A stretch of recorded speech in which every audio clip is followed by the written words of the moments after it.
Example 3. Prove that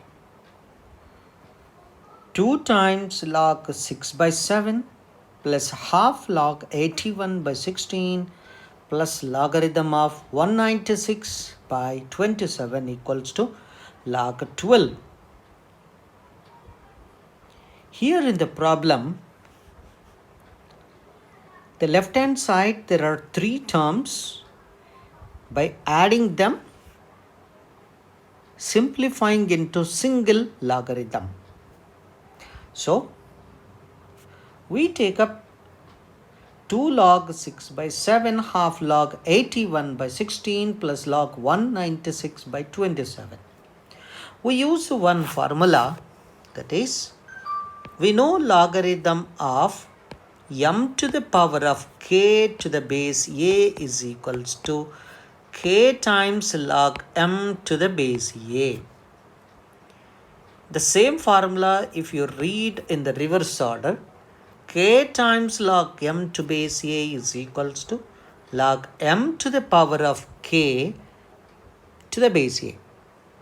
So, we apply this formula in the first step, so that 2 comes to the power and half comes to the power.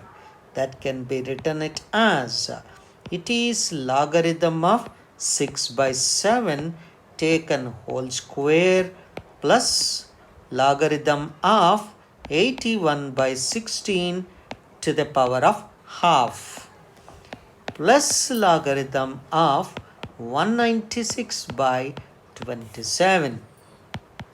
That on simplifying, we use the concept of log m to the base a plus log n to the base a, written as log mn to the base a.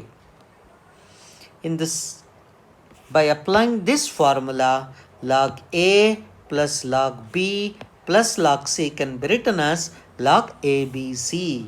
So it is logarithm of 6 square by 7 square multiplied by 81 to the power of half, nothing but 9, by 16 power half is 4, multiplied by 196, I hope it is 14 square divided by 9 into 3.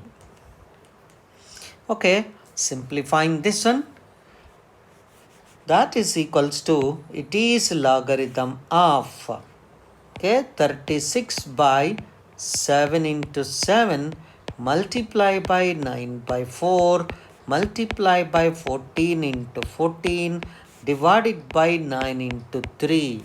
So that 9 gets cancelled, and 7 2 times and 2 times gets cancelled, and 4 also gets cancelled, and 3 12s, and therefore answer is equals to logarithm of 12 is the answer.